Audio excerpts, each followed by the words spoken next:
আমি আমার মেয়ের চুলের জন্য যে তেলটা বানাইছি সেটা আমি কিভাবে ব্যবহার করি আজকে সেটাই দেখাবো। আর সেই সাথে আমি ও চুলে আজকে অ্যালোভেরা জেলও দিব। অ্যালোভেরাটা কিন্তু আমাদের ছাদের গাছ থেকে নেয়া। এরকম কয়েকটা অ্যালোভেরা গাছ আমার ছাদে করা আছে, আমি অনেক আগে থেকেই করেছি। আমরা মা মেয়ে তো সবসময় এভাবে গাছ থেকে নিয়ে সরাসরি চুলে দিতে পারি, কোনো সমস্যা হয় না। যাদের সমস্যা হয় অ্যালোভেরাতে তারা কিন্তু চাইলে ভিজিয়ে রেখে একদিন পরে দিতে পারে। এই যে অ্যালোভেরা জেলটা আমি করে রেখে দিছি, এখন হচ্ছে ওর চুলে আগে তেল দিয়ে নিব ভালো করে। তো তেল দেওয়ার জন্য আমি এই বোতলটা অনেক আগে ওর দাদির কাছ থেকে সংগ্রহ করে রাখছিলাম। এটা দিয়ে তেল দিতে খুবই ভালো লাগে আমার। এইভাবে সিটি করে করে আমি চুলের গোড়ায় তেল দিব আর আলতো হাতে মাসাজ করে দিব।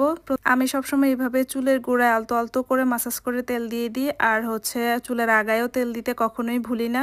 তারপরে তেল দেওয়া শেষে এখন আমি এই জেলটা ভালো করে চুলে লাগিয়ে দিব। অ্যালোভেরা জেলটা দিলে কি হয়, ও চুলটা বেশি সিল্কি হয়, রুক্ষ থাকে না। পরে শ্যাম্পু করার পরে চুলটা ধরতে অনেক আরাম লাগে, একদম সফট থাকে আর একদম সিল্কি থাকে, দেখতে ভালোই লাগে। এই জেলটা অনেকে চাইলে ব্লেন্ডারে ব্লেন্ড করেও নিতে পারেন। আমি এইভাবে করে দিয়ে দেই পুরো চুলে। দেওয়ার পরে আমি এখন চুলটা খোপা করে প্রায় 1 থেকে 1.5 ঘন্টার মতো এভাবেই রেখে দিব। সপ্তাহে 2 দিন ওর ছুটি থাকে স্কুল, আর এই 2 দিনে আমি অ্যালোভেরা জেলটা ওর মাথায় দিয়ে দিই। আর তেল কিন্তু আমি সপ্তাহে 3 থেকে 4 বার দেওয়ার চেষ্টা করি। 1 থেকে 1.5 ঘন্টা এইটা রাখতেই হবে, চাইলে আরো বেশিও রাখতে পারেন বা একদিন রেখে পরে শ্যাম্পু করতে পারেন। এখন হচ্ছে শ্যাম্পু দিয়ে ভালো করে চুলটা ধুয়ে ফেলতে হবে। শ্যাম্পু করার পরে তেল দেওয়া যাবে কিনা অনেকে জিজ্ঞেস করেন, এটা আমার কাছে ভালো লাগে না, শ্যাম্পুর আগে তেল দিলে ভালো।